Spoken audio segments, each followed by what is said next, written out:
নৌকা খেলায় জয় পরাজয় নিয়ে তুমুল সংঘর্ষ। স্থান নৌকা খেলার চর, ঘোগাদহ, কুড়িগ্রাম।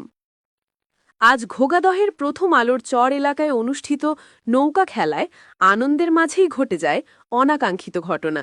খেলার শেষ মুহূর্তে সামান্য জয় পরাজয়কে কেন্দ্র করে শুরু হয় তুমুল উত্তেজনা, যা পরে সংঘর্ষে রূপ নেয়।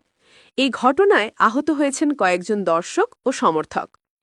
স্থানীয় সূত্রে জানা গেছে, খেলার ফলাফল ঘোষণাকে কেন্দ্র করে দুই দলের সমর্থকদের মধ্যে বাক বিতণ্ডা শুরু হয়।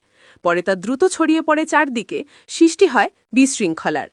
দর্শকদের অনেকে বলেন, এমন সুন্দর আয়োজনকে নষ্ট করেছে সামান্য জয় পরাজয়ের দ্বন্দ্ব।